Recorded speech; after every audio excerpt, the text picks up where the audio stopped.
नमस्कार बच्चों। आज हम जिस टॉपिक के बारे में बात करेंगे वह है रेयॉन फाइबर, जो कि मानव निर्मित रेशा है।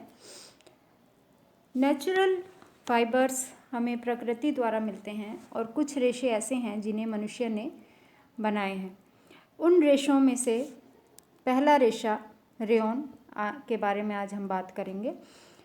रेयॉन एक मानवकृत रेशा है और इसे बनाने के लिए जो कच्ची सामग्री चाहिए है वह नेचुरल सेल्यूलोज ही होता है। सेल्यूलोज जो कि नेचुरली प्लांट्स से प्राप्त होता है और प्लांट्स से लेकर सेल्यूलोज को कुछ रसायनों के साथ में गुजारा जाता है और फिर उनसे रेशा बनाया जाता है। यह सेल्यूलोज जो है वह लकड़ी की लुगदी यानी कि पल्प और दूसरा कॉटन लिंटर्स। जो कॉटन है उसके छोटे छोटे रेशे जो हैं उनसे मिलकर बनता है। उन छोटे रेशों को विभिन्न रासायनिक पदार्थों के साथ गुजार कर पहले एक सेमी लिक्विड सॉल्यूशन बनाया जाता है और फिर उस सॉल्यूशन को स्पिनरेट के छिद्र से गुजारा जाता है। स्पिनरेट जो है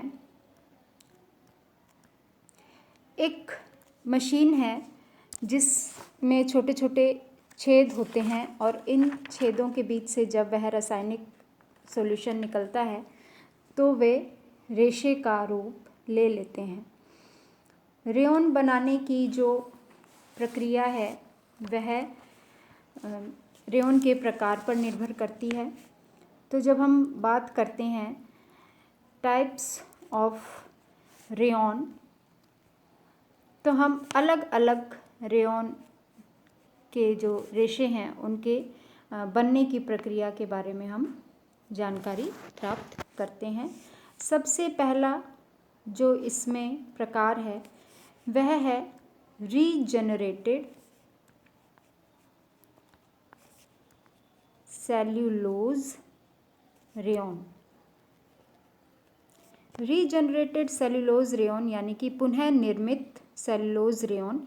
इस विधि से 3 प्रकार के रेयॉन रेशे तैयार किए जाते हैं। सबसे पहला जो है वो है नाइट्रो सेल्यूलोज रेयॉन। इसके अंदर नाइट्रो सेल्यूलोज रेयॉन जो है उसके अंदर सबसे पहले जो कपास की पट्टियां हैं यानी कि कॉटन की जो रुई की जो पट्टियां हैं उन्हें नाइट्रो सेल्यूलोज यानी कि HNO3 के सॉल्यूशन के साथ प्रतिक्रिया करवाई जाती है और साथ ही साथ उसमें सल्फ्यूरिक अम्ल भी डाला जाता है। सल्फ्यूरिक अम्ल के साथ में जब इनकी प्रक्रिया होती है कंप्लीट तो यह उसमें घुल जाता है, एक घोल बना लेता है और घोल जो है उस घोल को फिर ईथर के साथ और अल्कोहल के साथ और ईथर के साथ पुनः प्रक्रिया करवाई जाती है जिससे कि एक गाढ़ा कोलाइडल घोल तैयार होता है।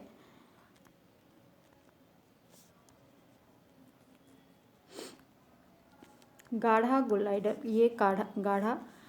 कोलाइडल घोल जो है वो तैयार होता है। यह जो घोल है कोलाइडल घोल, इस घोल को हम निकालते हैं स्पिनरेट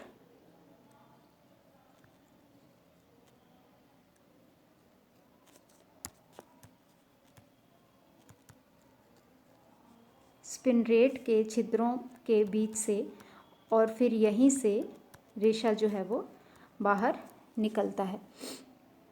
इन बारीक छेद से गुजरने के बाद में जब बाहर निकलता है तो जो इन पर हवा के बीच में आता है तो अल्कोहल और ईथर जो है वो वाष्पीकृत होकर उड़ जाते हैं और सूख कर एक लंबा रेयॉन का रेशा हमें प्राप्त होता है।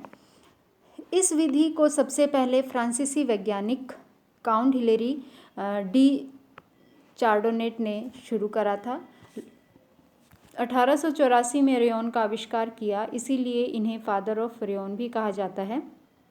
लेकिन आजकल इस विधि से रेयॉन कम बनाया जाता है क्योंकि यह एक महंगी विधि है, और लेकिन इससे जो बनने वाला रेशा है वो अत्यंत खूबसूरत दिखाई देता है। दूसरी पुनः निर्मित सेल्यूलोज विधि में हम दूसरी विधि की जब बात करते हैं तो वह है क्यूप्रामोनियम मेथड। क्यूप्रामोनियम मेथड द्वारा इस विधि से जो रेयॉन बनाने की शुरुआत की थी वे फ्रांसीसी वैज्ञानिक थे LH देशपेसिस। इन्होंने रेयॉन बनाने के लिए कॉटन के पट्टियों को सोडा ऐश और प्लस सोडियम हाइड्रोक्साइड के साथ इन्होंने इसको उबाला और फिर क्लोरीन के साथ इन्होंने इसको ब्लीच किया। ब्लीच करने के बाद में इन्हें सुखाने के बाद में जो प्राप्त हुआ कॉपर ऑक्साइड सूखने के बाद में जो ये कॉटन लिंटर्स थी इनको फिर कॉपर ऑक्साइड और अमोनियम हाइड्रोक्साइड के साथ में क्रिया करवाई, जिससे कि कोलाइडल घोल प्राप्त हुआ। ये जो कोलाइडल घोल था, इस कोलाइडल घोल को फिर स्पिनरेट के छिद्रों से गुजारा गया। स्पिनरेट जो है, बारी बारी हम इस टॉपिक में स्पिनरेट का नाम लेंगे। स्पिनरेट एक तरह से एक छलनी की तरह आप समझ सकते हो, जिसमें कि बहुत सारे छेद होते हैं, और यहाँ पर जब हम कोलाइडल घोल डालते हैं तो फिर क्या होता है कि प्रेशर के साथ में ये जो घोल है इन छेदों के बीच से गुजरता है और वह रेशे का रूप ले लेता है। तो यहाँ पर यह कोलाइडल घोल जो है वह स्पिनरेट से गुजरता हुआ रेशा बनाता है, और फिर यह रेयॉन जो है मोटा हो सकता है। फिर इसे खींचा जाता है ताकि वांछित मोटाई तक इसको लाया जा सके। जब धागा कीप से निकल रहा होता है उसी वक्त यहाँ पर तनु सल्फ्यूरिक अम्ल में से इसको गुजारा जाता है, जिससे क्या होता है कि कॉपर और अमोनिया दोनों ही इसमें घुल जाते हैं और रेशा ठोस बन जाता है। इसके बाद में नेक्स्ट जो है रेशे की हम बात कर रहे हैं वह है विस्कोस रेयॉन। नंबर 3 पर विस्कोस रेयॉन। इस विधि द्वारा रेशा बनाने के लिए सबसे पहले जो कच्ची सामग्री के लिए इस्तेमाल होता है वह है वुड पल्प। यह जो वुड पल्प है वो बैम्बू ट्री की भी हो सकती है और दूसरी भी हो सकती है, या फिर हम यहाँ पर कॉटन लिंटर्स जो है वो उसका भी इस्तेमाल करते हैं। इन कच्ची सामग्री को सबसे पहले कॉटन लिंटर्स या जो वुड पल्प है उसको सबसे पहले सोडियम हाइड्रोक्साइड के हल्के घोल के साथ ट्रीट किया जाता है, उसमें डुबो के रखा जाता है, जिससे क्या होता है वो सेल्यूलोज जो है वो एल्कलीन नेचर का हो जाता है, यानी कि क्षारीय सेल्यूलोज हमें प्राप्त होता है।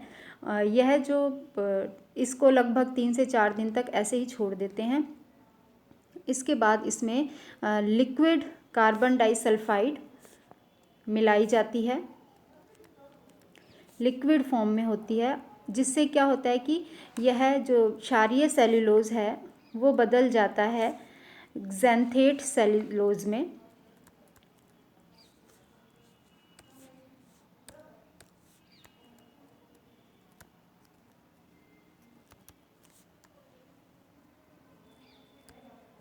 ज़ैंथेट सेल्यूलोज में बदलने के बाद में इनको टुकड़ों में काट दिया जाता है और इन टुकड़ों को पुनः सोडियम हाइड्रोक्साइड के घोल में डुबो के रखते हैं, जिससे कि वह गाढ़ा घोल तैयार होता है।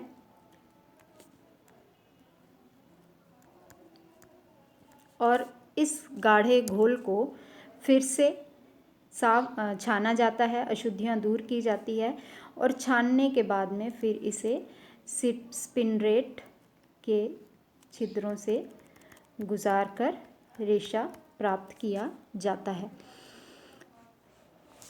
इस प्रकार से विस्कोस विधि से जो रेशे तैयार होते हैं वो इस तरह से ही तैयार होते हैं। इसके बाद में जो दूसरी विधि है रेयॉन बनाने की, वह है सेल्यूलोज एसीटेट रेयॉन।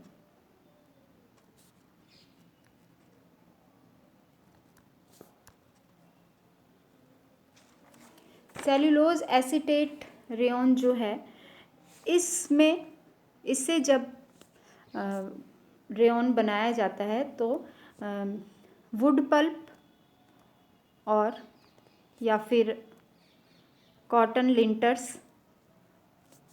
को सबसे पहले एसिटिक एसिड में के साथ प्रक्रिया करवाई जाती है कॉटन और या फिर पल्प की, जिससे कि सेल्यूलोज एसीटेट प्राप्त होता है। इसके बाद इसमें एसिटिक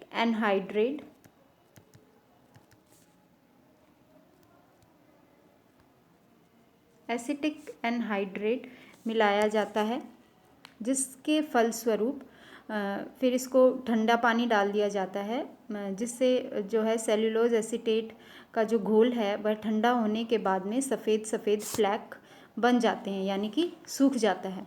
सूखे फ्लैक को एसीटोन में के घोल में छाना जाता है और अशुद्धियाँ को एसीटोन के घोल में एसीटोन के साथ लिक्विड बनाकर इसकी अशुद्धियों को छाना जाता है और फिर जो है वो यह गाढ़ा घोल तैयार होता है। इस गाढ़े घोल को नियंत्रित ताप और दाब के साथ स्पिनरेट से गुजार कर जो है वो रेशे तैयार कर लिए जाते हैं। इस प्रकार रेयॉन जो है वो बारीक रेशे में बदल जाता है। यहाँ जब रेशा निकल रहा है उसी वक्त यहाँ पर स्टीम यानी कि गर्म जो भाप है वह प्रवाहित की जाती है। इस विधि द्वारा रेयॉन बनाने के लिए सेल्यूलोज को एसिटिक अम्ल के साथ में क्रिया करवाई जाती है, इसीलिए यह जो है वो एसीटेट सेल्यूलोज रेयॉन कहलाता है। तो ये तो थी रेयॉन रेशे की सारी मैन्युफैक्चरिंग, इसके प्रकार